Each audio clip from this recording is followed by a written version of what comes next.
Okay, I'm gonna draw a street sign or a house sign in MasterCam X7. Where I'm gonna start is I gotta start with my machine type. I'm gonna go router, and this is really important. You wanna use the Generic Techno 4x Router RMD. That's gonna bring up your property manager here.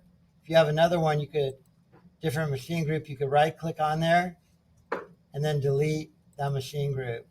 Once I have my property manager correct, I'm going to click on that, open it up, go to stock setting.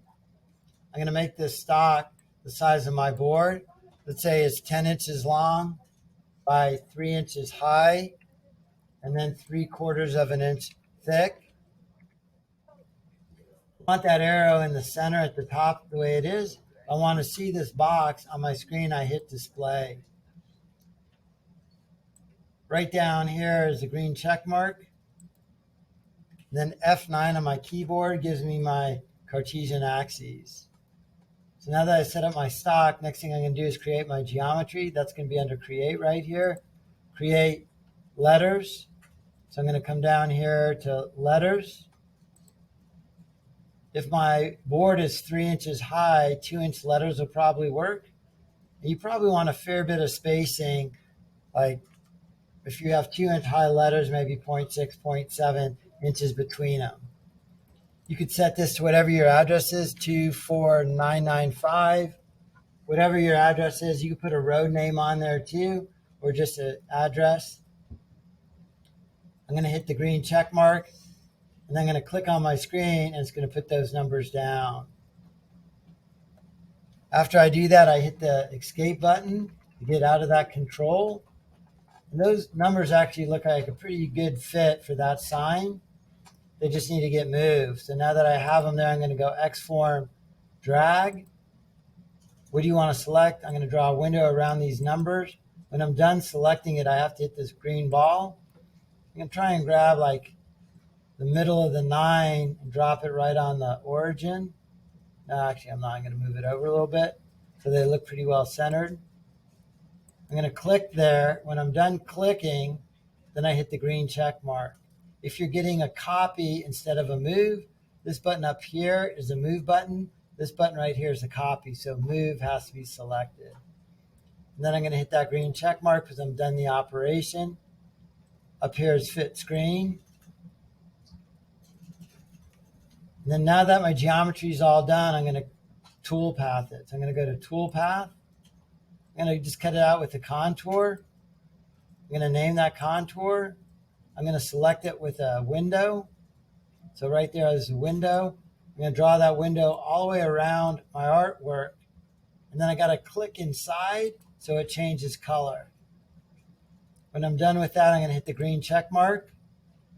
I have to select my tool. I'm going to use a 1/4 inch straight bit.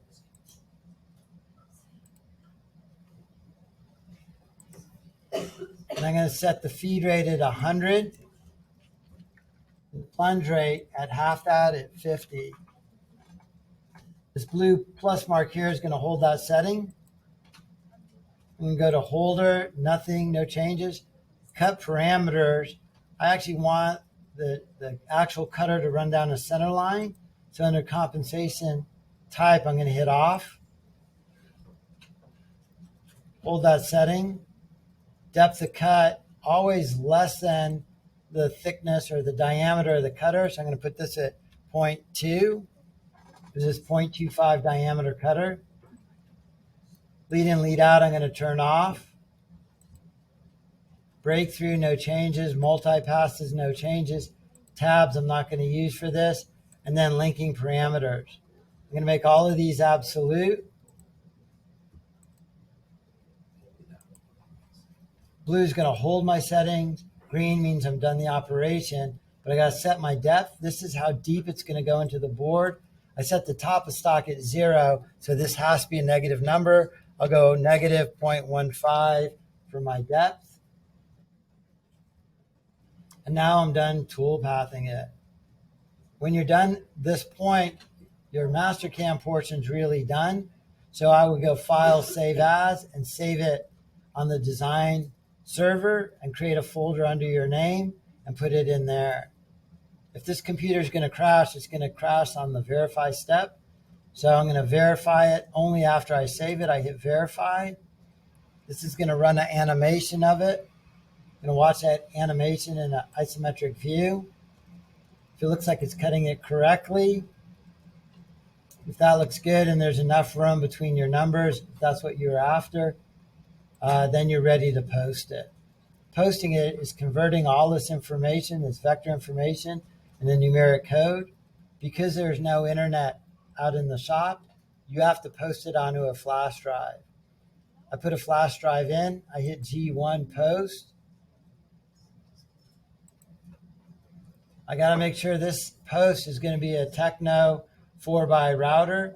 If it's not a Techno, it's not going to run in the tools out there. It's an NC file, a numeric file. I hit OK.